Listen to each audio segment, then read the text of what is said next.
Dorset, playfully nicknamed by locals as the restaurant capital of the world, lost two of its most popular destinations today.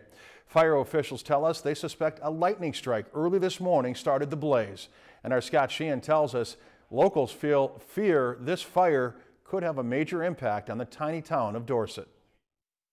An early morning wake-up call to a scary inferno. Dorset, affectionately known as the restaurant capital of the world, lost two of its popular destinations this morning in an early fire. About 4:45 this morning during the storm, I looked out, saw an orange glow in the northwest tree line, called 911 and said, I think there may be a fire, and she said, yep, there's a big fire in Dorset. I was hoping that it would be just maybe a small forest fire, and then heard this morning how devastating it was. Park Rapid fire officials are still investigating the cause of the blaze, but they suspect a lightning strike from this morning's storm ignited the fire. The two restaurants were part of the same 100-year-old building. Well, these buildings with common walls like this one, that creates another problem for firefighting because it doesn't give you the advantage of a fire stop.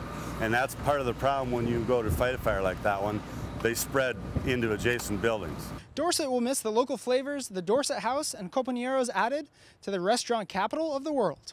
It'll be missing a part of itself. I mean, everybody thinks of Dorset and they think of Companeros and the Dorset House getting there. You know, people bike here to get their ice cream at the Dorset House, and they come to Companeros for their margaritas and burritos. It's a food you'd get any place in the country, you know, pretty much.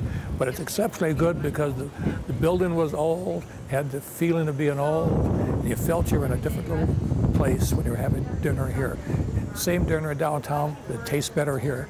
Dorset is a small town of 22 residents, but has a reputation of having some of the best restaurants in the area for reasonable prices. People were calling from Chicago this morning saying, hey, I heard it burned down. Is it true? And, you know, there's families that come here every week.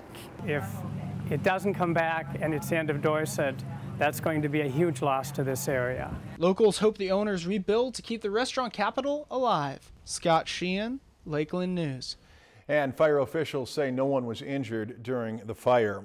If you've enjoyed this segment of Lakeland News, please consider making a tax-deductible contribution to Lakeland Public Television.